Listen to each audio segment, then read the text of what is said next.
आज क्या है? जम के बोलो जरा। बसंत पंचमी।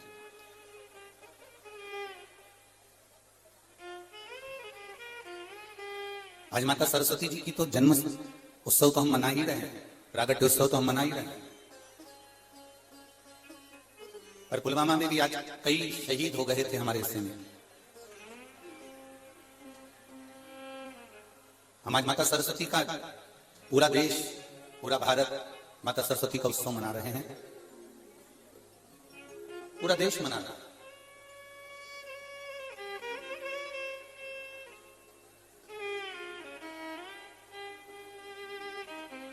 और संपूर्ण देश, संपूर्ण विश्व माता सरस्वती का उत्सव इसलिए मना रहा है कि ये विद्या की देने वाली है, स्वर की देने वाली है, संगीत की देने वाली है और संपूर्ण जीव को रसतत्व प्रदान करने वाली है। और यदि कोई माता सरस्वती जी से पूछे कि उनको स्वर देने वाला कौन है, कोई माता सरस्वती जी से पूछे कि उनको वीणा वादनी का पद देने वाला कौन है, शिव महापुराण की कथा कहती है अगर सरस्वती माता को भी स्वर देने वाले हैं, संगीत की विद्या को भी अगर विद्या देने वाले हैं, तो केवल एक देवाधिदेव महादेव नटराज हैं जिन्होंने माता सरस्वती को भी स्वर प्रदान किया। और उन माता सरस्वती ने संपूर्ण विश्व को, उन माता सरस्वती ने संपूर्ण जगत को, उन माता सरस्वती ने संपूर्ण विश्व में अपनी अविरल भक्ति को, अपने स्वर को, अपने संगीत को, जनमानस को प्रदान किया। संपूर्ण विश्व। मेरा संपूर्ण देशवासियों को बसंत पंचमी की बहुत बहुत बधाई देते हैं। आप सबके जीवन में माता सरस्वती कल्याण करे और आपके जीवन में आनंद की अनुभूति करे।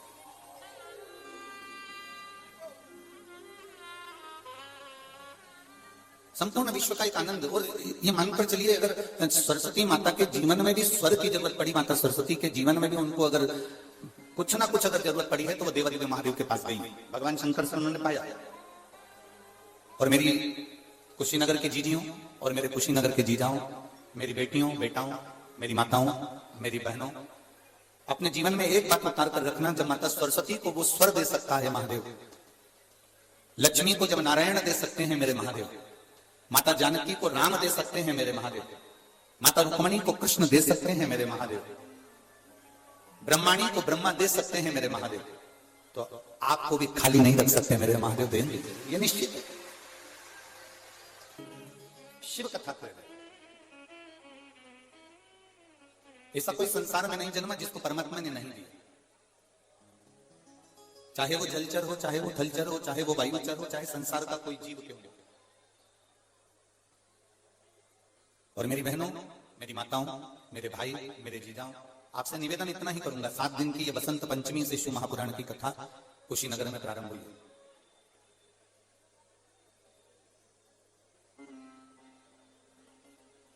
और बसंत पंचमी से आप अगर आज कथा सुनने के लिए बैठे हो, तो यहाँ बसंत की शुरुआत है। बसंत का मतलब मालूम है ना कि सारी दुनिया को आज के दिन से परमात्मा ने खूब रंग में डुबो दिया है। आज के दिन से बसंत की शुरुआत हो रही है। तो हम आपसे भी कहेंगे, भोलेनाथ जी से इतना जरूर कहना 7 दिन की कथा में, कि हमें जिंदगी में पहली बार कुशीनगर वालों को और संपूर्ण देशवासियों को बसंत पंचमी के शुरू में शिव महापुराण की कथा मिल रही है। मैं श्रीमती पूनम पांडे जी को और श्री ओम प्रकाश जी पांडे जी से कहूंगा, हमने इतनी कथाएं बांची है, पूनम दीदी बहुत कथा बांची, ओम प्रकाश जी हम बहुत कथा करें, पर हमारी जब भी कथा चलती थी तो बसंत पंचमी बीच में पड़ती थी, पर बसंत पंचमी से शिव पुराण कभी प्रारंभ नहीं हुई, वो केवल कुशीनगर में। इतनी कथाओं का वाचन किया, पर बीच में कथाओं में बसंत पंचमी पड़ गई, पर बसंत पंचमी से कथा की शुरुआत नहीं।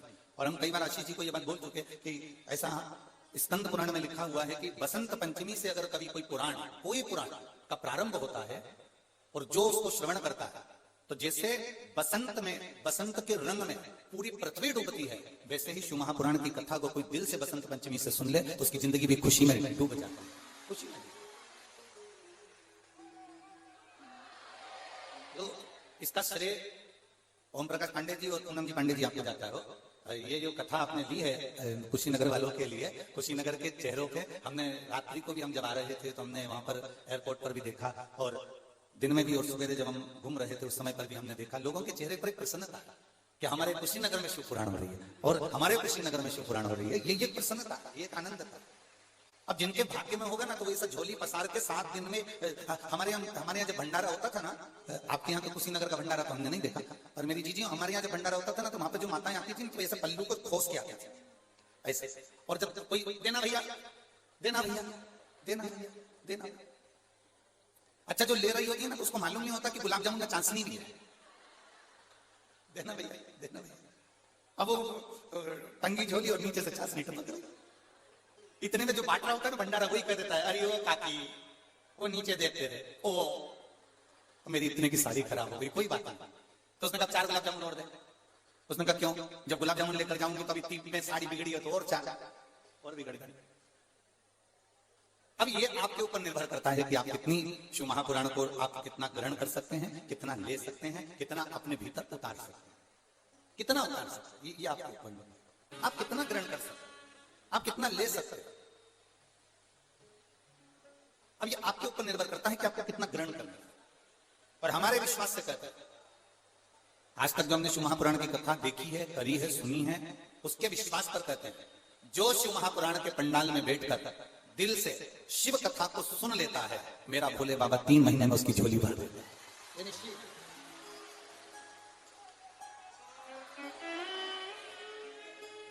वो निश्चित है,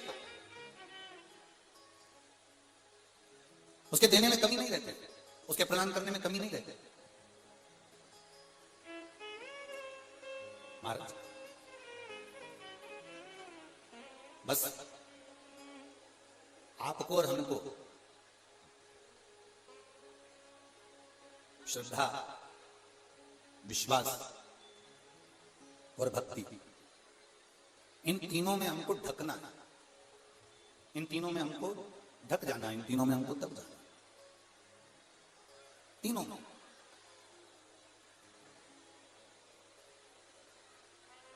अब ये आपके ऊपर और हमारे ऊपर निर्भर करता है। ये तुम्हारा 1 लोटा जो जल चढ़ाया है ना, ये वही बरस रहा है, ये वही चल रहा है।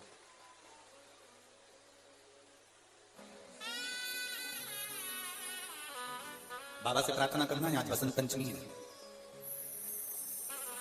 लोग कहते हैं बसंत पंचमी के दिन माता सरस्वती का प्रागट्य हुआ है। स्कंद पुराण कहती है बसंत पंचमी के दिन ही महादेव ने ब्रह्मा जी के कहने पर माता सरस्वती को नटलीला करते हुए बड़े आनंद से माता सरस्वती को स्वर प्रदान किए थे। इसलिए आज मेरे महादेव दुनिया के लोगों को बहुत देते हैं। तो आप भी दिल से बाबा से प्रार्थना करना, जहां जगह मिले वहां बैठकर। शिव कथा कोई साधारण सा विषय नहीं, सुना निकाल दिया वो विषय नहीं। शिव महापुराण की कथा में जो महत्तम में देवराज का चरित्र आता है, बिंदुक का चरित्र आता है, ये कोई साधारण सा बिंदुक या देवराज नहीं है।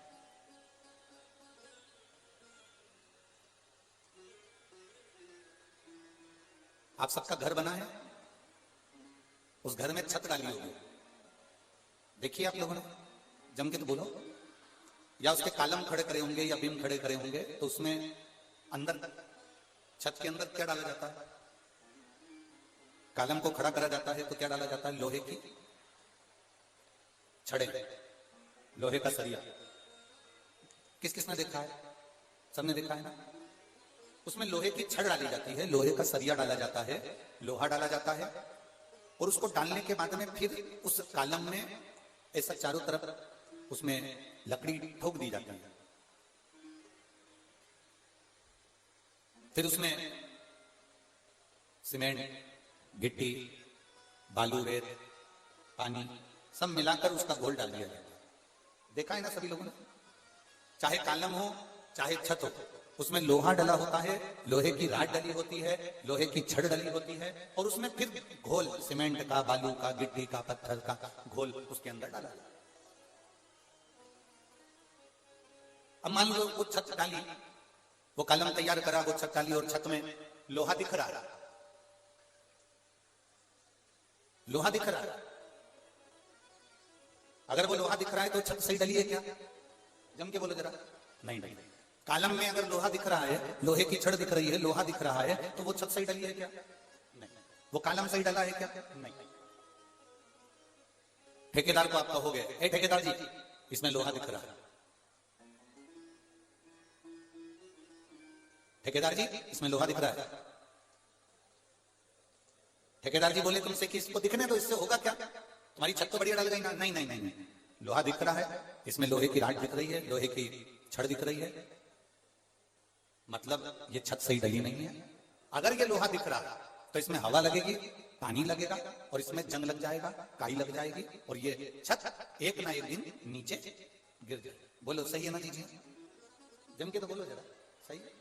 अगर उस छत में लोहा दिख रहा है, उस कालम में अगर लोहा दिख रहा है, उस बिन में अगर लोहा दिख रहा है और वो दिख रहा है, तो एक ना एक दिन उसमें जंग लगेगी।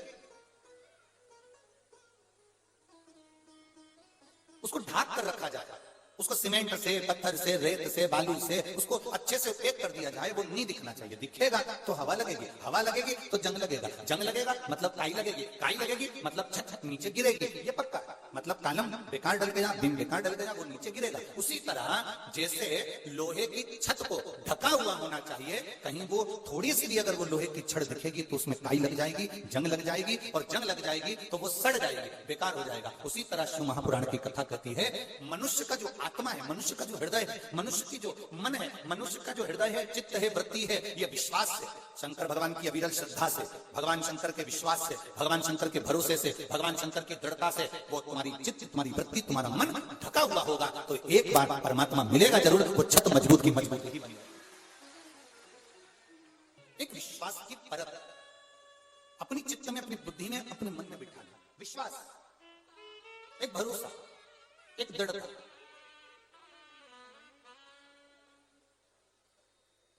और जब विश्वास की परत तुम्हारे अंदर आ जाएगी, विश्वास आ जाए कि आपके आत्मा पर यह विश्वास चारों तरफ से लपेट जाना चाहिए, आपके मन में, आपके चित्त में, आपकी वृत्ति में, तो ये जंग नहीं लगेगी दुनिया की, अहंकार की, काम की, लोभ की, वासना की, आसक्ति की जंग नहीं लगेगी। विश्वास पक्का का बोलबम का नारा है। एक भरोसा दड़ी कर लो, एक विश्वास दड़ी कर लो। मेरा बाबा है, वो मुझे डूबने नहीं देगा। मेरा बाबा है, वो मुझे अटकने नहीं देगा।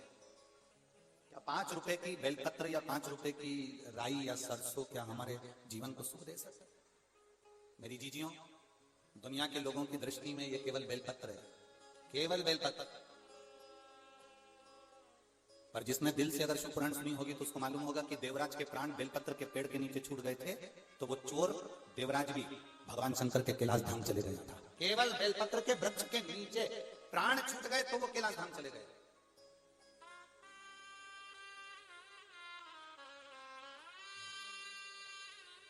शिव कृपा है।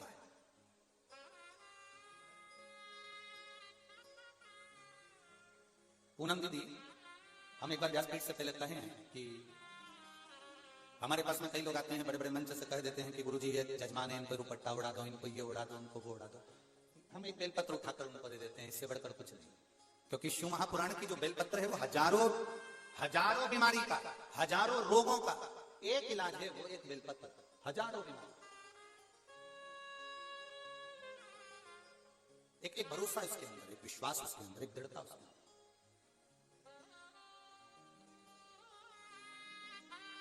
शिव कथा कह रहे हैं।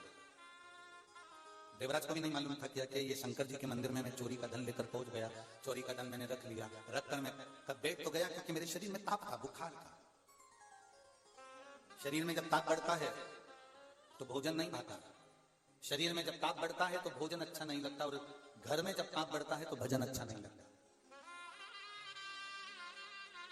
तुम्हारे यहाँ पर रोज भगवान का भजन होता है, रोज भगवान का स्मरण होता है, रोज भगवान का कीर्तन होता है, रोज भगवान की भक्ति होती है। हमारे यहाँ पर रामायण की 4 चौपाइयां रोज बोली जाती है, 5 चौपाई रोज बोली जाती है। हमारे यहाँ गीता जी का पाठ किया जाता है, हमारे यहाँ ये किया जाता है। साल 2 साल 4 साल 8 साल 10 साल 15 साल बाद अगर तुम्हारे यहाँ वो पाठ बंद हो जाए, तुम्हारे यहाँ अगर वो चौपाइयां बंद हो जाए, तो समझ लेना कि मैंने जरूर हमारे घर में कोई पाप ऐसा बढ़ रहा है जिसके कारण भगवान का भजन, रामचरित मानस की 5 चौपाइयां, गीता जी का पाठ, भगवान की कथा हमारे यहाँ से समाप्त होती जाए। जब तुम्हारे यहाँ पुण्य प्रबल होता है, जब तुम्हें लगे कि आज हमारे यहाँ बहुत अच्छा कार्य हुआ, सत्यनारायण जी की कथा हुई, भजन हुआ, भंडारा हुआ, भोजन हुआ, ये हुआ, वो हुआ, तो समझ लेना कि तुम्हारा पुण्य कुछ प्रबल हुआ। हम पूरे कुशीनगर वालों को कहेंगे, आज आप सभी के पूर्वजों का उसी नगर के एक एक जितने जीव हैं इनके पूर्वजों का कोई पुण्य प्रबल हुआ होगा, इसलिए ये शिव पुराण की कथा कुछ करता है। पुण्य प्रबल हुआ तो ये कथा आप तक पहुंची है, पुण्य प्रबल हुआ तो ये कथा आपके नजदीक तक पहुंची, कुछ पुण्य होगा। और मेरी जीजियों, इतना पानी गिरने पर, इतना कीचड़ होने पर भी आप इतनी संख्या में यहां पर पहुंचे हो ना, आप जरूर मेरे देवादिदेव महादेव के पूर्व में रिश्तेदार रहे होगे, इसलिए यहां तक पहुंचे। कुछ पुण्यता है आप। एक बहन ने पत्र में लिखा है, मेरी 2 लड़कियां हैं, बहुत बड़ी हो गई। उन लड़कियों का हाथ पकड़कर मोहल्ले के लोगों ने कह दिया, राखी किसको बांधोगी, क्या दुनिया वाला?